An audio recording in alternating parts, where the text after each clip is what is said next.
அவனை குறித்து லேகியோன், பிசாசு பிடித்தவன் என்று பொதுவாக மக்கள் சொல்வாங்க.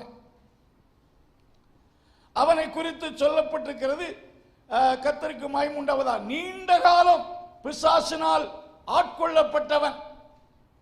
அவனை அடக்க எவராலும் என்ன செய்ய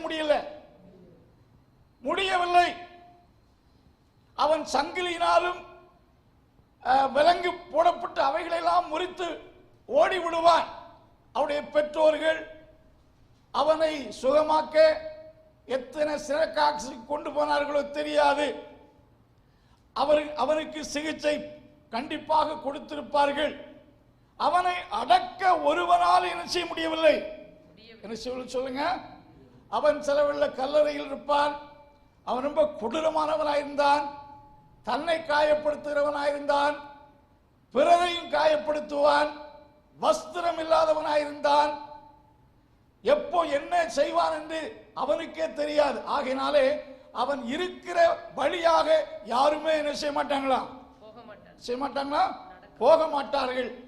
He was a devil possessed man. He was controlled by the devil. அப்படிப்பட்ட மோசமான ஒரு கொடிய மனிதனாயிருந்தார். Hallelujah. Jesus visited him.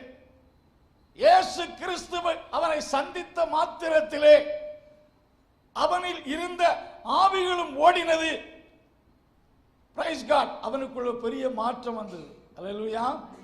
அந்த பட்டணத்தார் வந்து பார்க்கிறாங்க, வஸ்திரம் தரித்து சுய நிலையில் கிறிஸ்துவோடு உட்கார்ந்து கொண்டிருப்பதை பார்த்து மக்கள் என்ன செய்தாங்களா, ஆச்சரியப்பட்டார்கள்.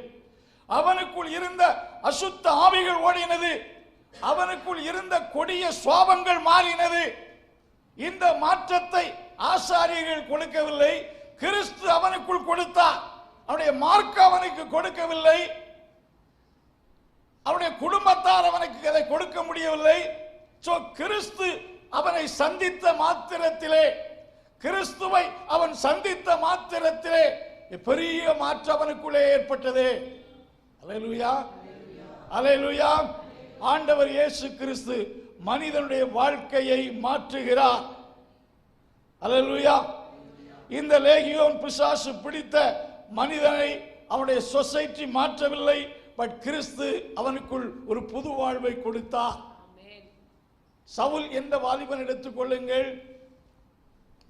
அவன் he was a religious Pharisee, highly educated man, மார்க்க வைராக்கியம் உடையவன். அவனுடைய சன்மார்க்க வாழ்க்கை இருந்தாலும் அவனை குறித்து பார்க்கும்போது அவ்வளவு ஹைலி எஜுகேட்டட் மேனா இருந்தாலும் அவன் முதல் நூற்றாண்டுல கிறிஸ்தவர்களை வீடுகள் புகுந்து அவர்களை வெளியே இழுத்து கொண்டு வந்து அவருடைய பொருள்களை எல்லாம் தீக்கிரையாக்கி அவர்களை ஜெயிலில் போடுவதற்கு முக்கிய ஒரு ஸ்தோத்திரம், one of the great persecutor of Christian the first century. சபையை பாழாக்கி கொண்டிருந்தான். Educated man. ஆனாலும் அவன் நியாயப்பிரமாணத்தின்படி குற்றம் சாட்டப்படாதவன் என்று தன்னை சொன்னாலும் அவருடைய வாழ்க்கையை நாம பார்க்கிறோம். தன்னுடைய மார்க்க வெறியினாலே அதை செய்தான். முதல் இரத்த சாட்சியாகிய ஸ்தேவான் கொல்லப்படுவதற்கு சம்மதித்திருந்தான் என்றால் அவன் அதில் ஒரு முக்கிய நபராக இருந்தான். அப்போஸ்தலர் நடவடிக்கையின் புஸ்தகம் 8ஆம் அதிகாரத்தில் வீடுகள் புகுந்து கிறிஸ்தவர்களை துன்புறுத்தினான். அங்கு துன்புறுத்தினது மட்டும் போதாது என்று சொல்லி தமஸ்குவிலே கிறிஸ்தவர்கள் அங்கேயும் இருக்கிறார்கள் என்று நினைத்து, ஏனென்றால் தமஸ்கு யூதர்கள் அதிகமாய் வாழ்ந்த பகுதி. அங்க நாட்களில் கிட்டத்தட்ட 30-40 ஸ்தோத்திரம் சினக்கா ஜபாலயங்கள் இருந்ததாக சொல்லப்படுகிறது. சோ இவன் ஸ்தோத்திரம் தன்னுடைய யூதர்களை கிறிஸ்தவர்கள் யூத மார்க்க பாரம்பரியத்தை அழித்து விடுவார்கள் என்ற அச்சத்தில் அங்கே உள்ள கிறிஸ்தவர்களை துன்புறுத்த ஆசாரியரிடத்தில் கடிதம் வாங்கி கொண்டு அங்கே சென்றான். அல்லேலூயா. பக்தி உள்ளவன் தான். He was a religious fellow, religious man. ஆனாலும் அவருடைய வாழ்க்கை கொடூரமாய் இருந்தது என்பது அவருடைய செயலின் மூலமாய் காட்டுகிறது அல்லவா. Highly educated man, religious man. யூத பாரம்பரிய முறையில் ரொம்ப ஸ்ட்ரிக்டா வளர்க்கப்பட்டவன். ஆனால் ஒரு ஸ்தோத்திரம், தேவ மனிதன் கொலை செய்வதில் அதில் சம்மதம் உள்ளவன், இன்வால்வ்டு பர்சன். தேவ ஜனங்களை வீடுகள் புகுந்து பெரியவர்களை சிறு வெளியே கொண்டு வந்து ஜெயில் அடைத்தான் என்றால் அவனுடைய சுவாபம் எப்படிப்பட்டது? அவன் லைஃப் ஸ்டைல் நல்ல ஸ்காலர், கமாலியல் பகுத்தறிவை கற்றவர், ஹைலி எஜுகேட்டட் ரிச் மேன். அவருடைய ஃபேமிலி பேக்ரவுண்ட் எல்லாமே பாராட்ட தகுந்தது. Life style was appreciable, but life was bad, worst. அவருடைய செயல்கள் அதை காட்டுகிறது. அல்லேலூயா. ஒரு நாள் தமஸ்குவுக்கு அருகிலே சென்று கொண்டிருக்கக்கூடிய வேளையில், மத்தியான வேளையில் ஆண்டவர் அவனை சந்தித்தார். அல்லேலூயா. ஆண்டவர் பிள்ளைகள், சவுல் என்ற வாலிபன் தமஸ்கு நேராய் வந்து கொண்டிருக்கிறான். ஏன்னா எருசலேமிலே அவன் எத்தனை பேரை துன்பப்படுத்தினான் என்பது தமஸ்குவில் உள்ள கிறிஸ்தவர்களுக்கு தெரியும். எல்லாம் ஊக்கமா ஜெபம் பண்ணி இருப்பார்கள்.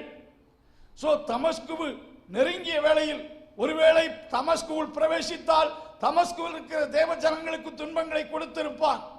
ஆண்டவர் சரியான நேரத்தில் சவுலை சந்தித்தார். அல்லேலூயா. ஆண்டவருடைய வெளிச்சம் பிரகாசித்தது. சந்திக்கையில் அவன் கீழே விழுகிறார். அந்த முதல் சந்திப்பிலே அவருடைய லைஃப் டோட்டலி வாஸ் சேஞ்ச்டு. எந்த விசுவாசத்தை அழிக்க தேடினானோ, எந்த கிறிஸ்துவுக்கு எதிராக செயல்பட்டானோ அவரையே பிரசங்கிக்கிறவனாய் மாறினார். அல்லேலூயா. அவனுடைய வாழ்க்கையை மாற்றினார். அவன் கொடுமையானவனாய் இருந்தான். ஆகையால் தான் பிரதான பாவி என்று சொன்னான். சோ அவனுடைய வாழ்க்கையை ஆண்டவர் அற்புதமாய் மாற்றினதை பார்க்கிறோம். அல்லேலூயா. அல்லேலூயா. கர்த்தருக்கு ஸ்தோத்திரம். ஆண்டவர் அவனோடு பேசினார். நீ துன்பப்படுத்தின இயேசு கிறிஸ்து நானே என்று சொன்னான். அன்றைக்கு அவன் ஆண்டவருக்கு தன்னை அர்ப்பணித்தான். அருமையான தேவனுடைய பிள்ளைகளே, ஆண்டவர் மாற்றுகிறவர். அன்பின் கர்த்தாவே, இந்த நாளுக்காக துதிக்கிறோம். இந்த கொடுக்கப்பட்ட இந்த வார்த்தைகள் நம்முடைய பிள்ளைகளுக்கு ஆசீர்வாதமாக இருப்பதாக, இந்த வாரத்தின் நாட்கள் ஆசீர்வாதமாக இருப்பதாக, ஆண்டவருடைய கிருபை யாவரோடு இருப்பதாக. இயேசுவின் நாமத்தில் ஜெபங்கள் நல்ல பிதாவே.